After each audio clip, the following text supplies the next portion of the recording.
Well, mostly it's about sitting in meetings. I spend a lot of time, the way I look at my job, I spend a lot of time trying to create the conditions for good design to happen, and I don't get an opportunity to do a lot of hands-on work. Really, our mission in the design group is really to try and look at nytimes.com, look at the digital delivery of New York Times content, and create a really great user experience out of it and build new features and functionalities. So that just requires a lot of background discussions and negotiations and brainstorming and getting the right people together at the table. So that's largely what I do, is try and get all those pieces in place so that the designers who work in my group can then sort of sew them up into a really great user experience on the website and on other platforms. Well, I think that the way I put our sensibility at the nytimes.com design group also really nicely meshes with mine. It's like I try to get a maximum of elegance with a minimum of ornamentation. So we're trying to do as much as we can with as little as we can.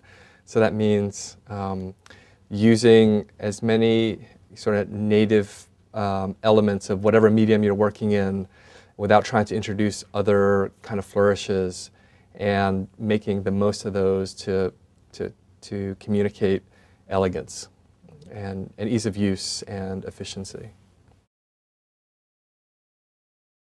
Yes and no. I mean, I think I sort of have a love-hate relationship with a reputation that I have for being the designer who works with grids. Maybe about 4 or 5 years ago, I wrote a series of articles on my blog, subtraction.com, that really talked about how online designers, interaction designers, can benefit from a lot of the typographic grid principles that print designers have been using for decades offline. And that was really a big boost to my career and my reputation, and I'm still quite proud of it. At the same time, I often feel like that's all people think of me for, and if I want to talk about something else, then they kind of tune out.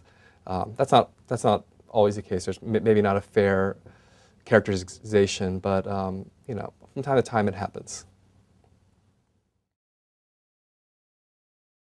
I really try to keep my personal workspace as tidy as possible. I really sort of believe there's a place for everything and everything in its place, as the cliche goes. So I really try to do that,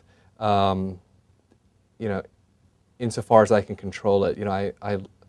I live with a really wonderful woman, and we have a baby and a dog. So at the same time, I really have to temper that desire to control every element with the realization that life doesn't work like that. Like, you have to have a balance and understand that as much as you would like to have absolute control over everything, it's just not realistic.